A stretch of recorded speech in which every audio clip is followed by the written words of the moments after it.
Hello, welcome. Today we will talk about the transit of Dasha Nath. We take a look at the chart once and understand its promises. What is the quality of the chart? What yogas are formed? And when is the right time for marriage? How will the marriage be? And when could problems arise? Let's understand the chart once we proceed to the condition. The execution of what we've understood about the base of the chart will happen when and how. It tells us about the dasha. Then comes the Urj catering work, that is transit. Trans, the execution of that promise is exactly. When it will happen, it caters to that. When the dasha is so important, then obviously the transit of Dasha Nath is also important. Major dashas like Jupiter, Saturn, and Mercury, 16, 17, 18 years, are definitely not going to be the same. Like that, I believe that Saturn is my Yoga Karaka planet. So that time frame should be very good for me. He is well placed. He is my Karak planet, but not how it works. All these years will not be good for me. They might be bad or good. Expectations are high, but results may be poor. I need to check Dasha transit. If my hopeful planet is weak in transit, for which I need to look at the transit of the Dasha. If my planet, which I have high hopes for, is weak in transit, so I won't get the results. The Dasha Nath touches any house or planet. It also gives results for that, regardless of the fact whether its time period is running or not. We understand this rule and will apply it to some practical cases. Let's get started. The transit of Dasha Nath explains the events of life, or basically, it tells us about them, our live focus. Where is it net this time? Life's chapters. It's like a chapter in the book of our life where our expectations are good, but along with the good, bad times also come. And mostly it takes out a time of grace. So, how will the experiences be? For that, we need to look at the transit of Dashanath. Will Dashanath give positive results or negative results? What does it depend on? We are looking at static promises. What is its strength? What is its dignity? Where is the lordship located? How is it associated with the planets? Which houses? Is it associated with how is the placement in its D1 or divisional charts? Which yoga they involved? This is our static promises. We will look at Dashanath in the D1 and we will also look at it in the divisional charts. After that, when we are expecting, the results will be favorable when Dashanath's transit is going well. My Dashanath transit is dignified, well placed, and unafflicted, passing through the good houses of my chart. So I would hope to get beneficial results, unlike Dashanath. If my Lagna is in bad houses, if it's in the enemy sign, if it's affected or involved in any bad yoga during the transit, then I shouldn't expect good results from that Dashanath. Now, the house or house lord that Dashanath connects with provides us the results. After that, I talked about the natal planet.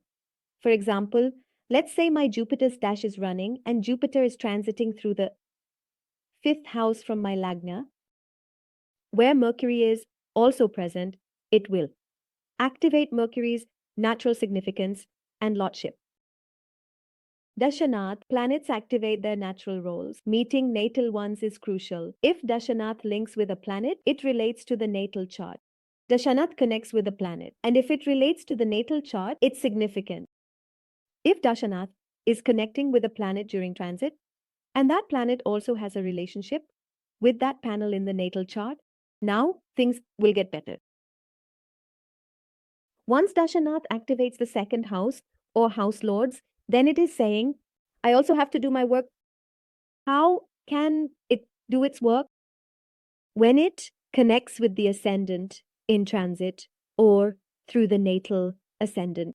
Ascendant and Dashanath connect. transits Jupiter, Rahu, Ketu, Saturn, Dasha Nath is then able to achieve his natural significance and lordship. We also see the transit of slow-moving planets like Jupiter, Rahu, Ketu, and Saturn. Otherwise, whether they are our Dasha Nath or not, Dasha Nath or Antardasha, Nath's transit affects us. Note the planet it touches. Now their transit will be deeply impactful for us. Observe which planet Dasha Nath touches, its natal status, lordship, and placement. If in negative yoga, expect negative results. If in wealth yoga, money may come. Dasha Nath provides activation. If that planet is involved in a negative yoga, then I would expect negative results.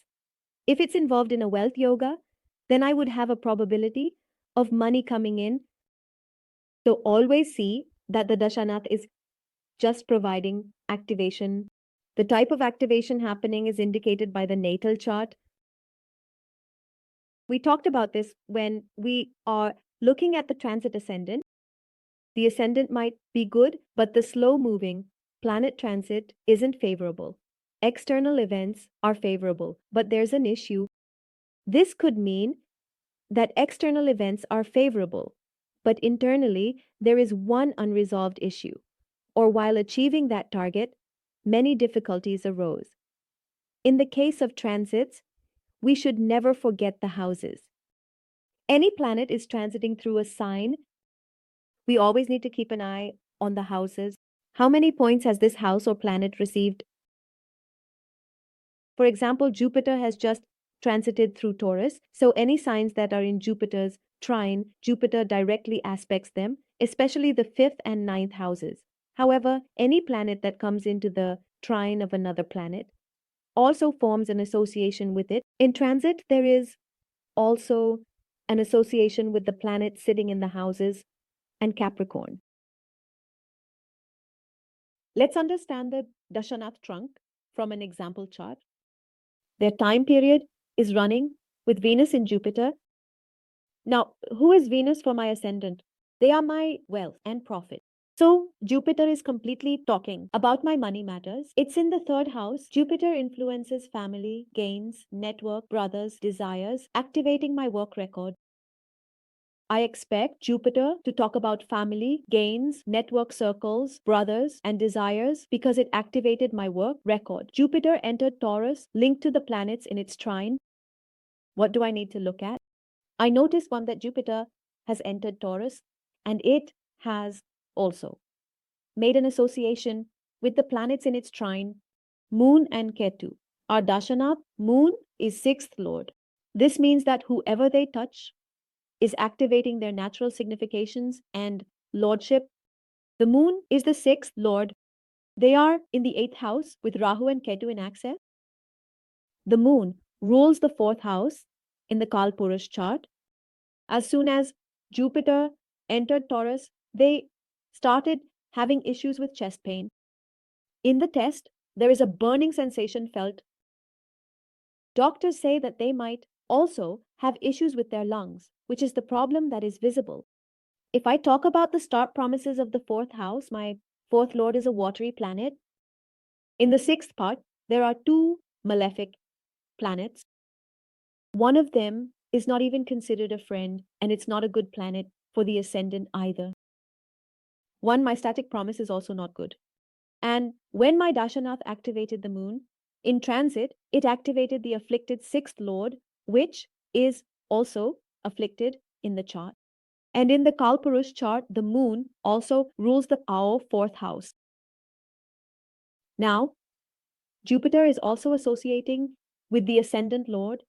As soon as Jupiter entered Taurus, it started giving results. Jupiter is also related to Saturn, which is the ascendant lord. I mentioned that if the Dashanath gets an association with the ascendant or the ascendant lord, or if it gets the support of the ascendant lord in transit, then it can perform its function effectively. As soon as they enter Taurus, they feel like they don't want to work with their brother. I want to do something. They are setting up to open their factory. Making money has become very important for us. The second thing is that the moon is the sixth lord. In 8, this is the house of these heritages. Which property will go to whom and how will the division happen? This meta future was always there. Jupiter's influence on the moon, representing motherhood, causes family disputes over inheritance. The chart shows the fourth lord afflicted with the seventh, indicating the wife's role. In separation, Mars, the third lord, signifies the brother, and Venus's transit highlights brotherly issues. Rahu's period, with Venus affecting the. Again, if you look at the starting promises of the chart, the fourth lord is afflicted in the sixth, with the seventh lord, and the main reason for the dispute is actually his wife, who pushes or motivates him to do something on his own and to live separately. The tenth lord is Mars, and the third lord is also Mars, which signifies the brother. If I look at the transit of the Dasha of Venus, it is transiting from the third house, which means matters related to the brother will become very relevant for them. This chart is very interesting. Let's talk about it. Their main period is Rahu, and the sub-period is Venus, which is the ascendant lord in Libra, aspecting the moon, and Rahu is sitting in the fifth house, compacting the ascendant. So, their thinking process will be a bit out of the box, a little unconventional, and they have received a sign that reflects that. Now, when the time period of Rahu has come, I need to look at the transit of Rahu.